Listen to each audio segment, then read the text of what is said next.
ગુજરાતમાં હાલ ટેકાના ભાવે મગફળી ખરીદીની શરૂઆત થઈ ગઈ છે ત્યારે આમ આદમી પાર્ટીના જમજોધપુરના ધારાસભ્ય હેમંત ખાવાએ આજે જમજોધપુર માર્કેટિંગ યાર્ડ ખાતે ટેકાના ભાવે શરૂ થયેલા મગફળી ખરીદી કેન્દ્રની રૂબરૂ મુલાકાત લીધી છે।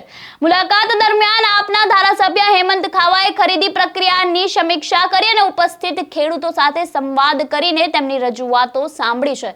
ત્યારે ખેડૂતોની રજૂઆત સાંભળ્યા બાદ આમ આદમી પાર્ટીના હેમંત ખાવાએ ત્યાંના અધિકારીઓ સાથે પણ વાતો કરી છે અને સંપૂર્ણ માહિતી મેળવી છે। ત્યારે જે બાદ તેઓ એક નિવેદન પણ આપ્યું છે। ત્યારે શું નિવેદન આપ્યું છે તેને લઈને આપણે વિગતે વાત કરીશું।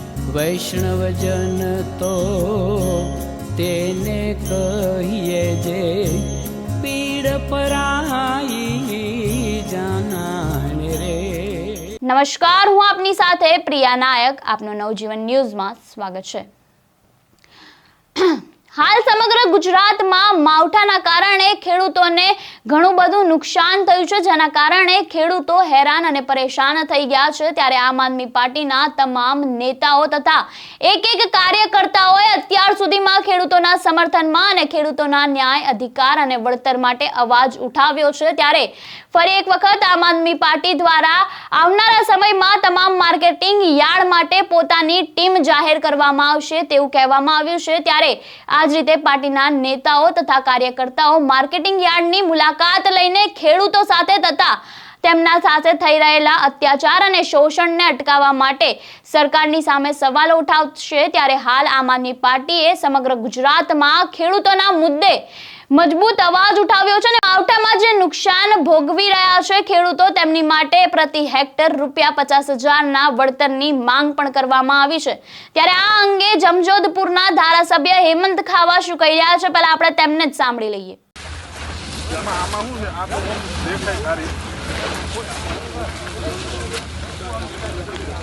કેટલા ટકા સુધી ડેમેજની શું થઈ?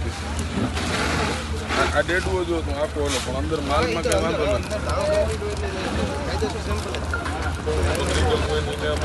પણ પરિસ્થિતિ ગયા વખતે એ થઈ હતી કે પેલા એમ તમારો બરોબર રિજેક્ટમાં આવ્યા પછી પાછા એ ₹5,000 લઈ હાલી આવી પરિસ્થિતિ એવી ફરિયાદ તમને આવી જાય હાલવા નહીં। અમારે 4 ખરીદી ચાલુ થાય એમાં કેટલા જણા રહે?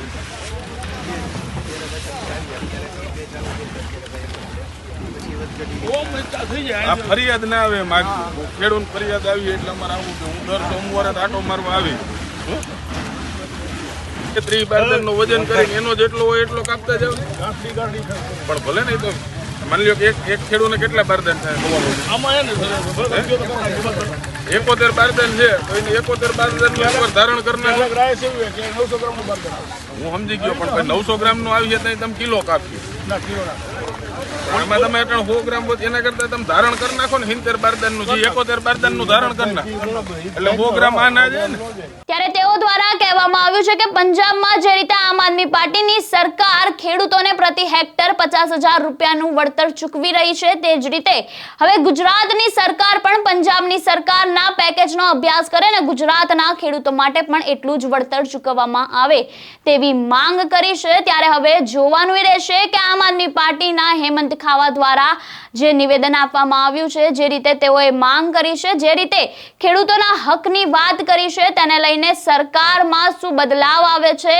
જે રીતે હમણાં સરકાર દ્વારા 10,000 કરોડના પેકેજની જાહેરાત કરવામાં આવી હતી, પરંતુ ખેડૂતો દ્વારા તેને લઈને રોષ વ્યક્ત કરવામાં આવ્યો હતો। ત્યારે હવે જોવાનું એ રહેશે કે તે પેકેજ ક્યારે રદ કરવામાં આવશે ને તેની જગ્યાએ નવા પેકેજની જાહેરાત કરવામાં આવશે। ત્યારે આપનું ખેડૂતોના હકને લઈને શું કહેવું છે અમને કમેન્ટ બોક્સમાં આપના મંતવ્યો જરૂરથી જણાવજો। ત્યારે આવા અવનવા વિડીયોથી અમે તમને માહિતગાર કરતા રહીશું। ત્યાં સુધી અમારી ચેનલને લાઈક કરી લો, શેર કરી લો અને સબસ્ક્રાઇબ કરવાનું ભૂલતા નહીં। નમસ્કાર।